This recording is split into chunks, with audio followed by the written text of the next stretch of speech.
My name is Nguyen. As a Life Scout of Troop 30 in the Stanford district of Pacific Skyline Council, I chose to do my Eagle project at the Mountain View Day Worker Center. My Eagle project was to create customized first aid kits to help the day workers of the Mountain View Day Worker Center finish their day's work in an easier fashion.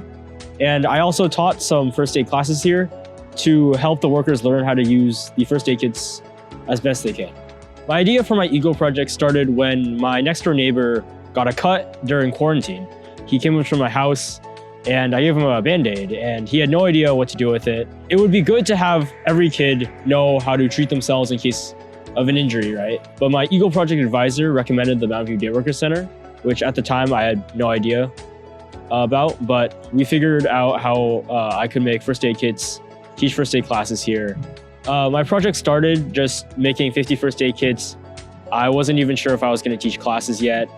But after my Eagle project proposal to the troop, I upped it up to 100 kits and I decided to teach 2 classes. So for fundraising, I initially started by emailing medical companies and I got some donations from them. However, the bulk of my donations came from my troop, where I set up a fundraising competition and I also set up an Amazon registry where people could either donate money or buy products from me. And it was a huge success. Some of the major items in my first aid kit were moleskin, as blisters are very common, tweezers for splinters, as they are also very common, sunscreen, as the workers worked outside and it was very easy for them to get sunburned, Band-Aids of all various sizes for the average cut, and gauze for any major injuries that they might have. So we taught 2 one-hour first aid classes that were structured around the most common injuries that the workers experienced while doing their jobs. We focused on, some of it was just talking about the injuries, some of them was actual hands-on demonstrations, and some of them we even had the workers try with their materials. The big challenge I had was in terms of scheduling the classes. The workers are very busy and the only time that made sense for me to meet with them was on Monday. However, I have school, so it would have to be on a holiday. But eventually I was able to land 2 dates and we held the sessions there and it worked out. Many of the day workers didn't speak English. So my beneficiary representative was fluent in both English and Spanish. So he sort of helped me translate their questions and he translated what me and my fellow scouts were talking about. I wanted to help Andrew because he's a close friend of mine and we're also in the same troop. So originally I wanted to help him because I wanted him to help me with my project, right? But I mean, jokes aside, I thought that it was a good way to give back to the community in a really meaningful way.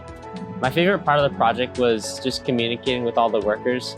I kind of got to practice my Spanish because I take Spanish at my high school right now and a lot of them could only speak Spanish. So it's kind of fun just like saying hello to them, say, how was their day? The project had a big impact on me because I kind of realized that me as a person, I'm really fortunate having like a really supportive family. I have like a shelter, food every day.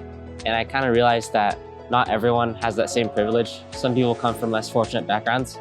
So it kind of put things more in perspective. So overall, I think that after doing this project and helping Andrew, I became a more grateful person and just, taking value in everything that I have. Andrew's project really inspired me because I kind of wanted to do a project that was really meaningful, that had a big impact. Because I know the typical project is to make a bench, for example. That doesn't really have a big impact on the community and it's not really long lasting. So actually my project, I built a garden for my school, my elementary school that I went to. So I think that everyone's project should be something you're proud of and something that you'll remember when you grow older. One of the favorite parts of my project was I really felt like the workers connected with the material and I also connected with them. They learned a lot and I learned a lot as well. I think it was just a great overall experience.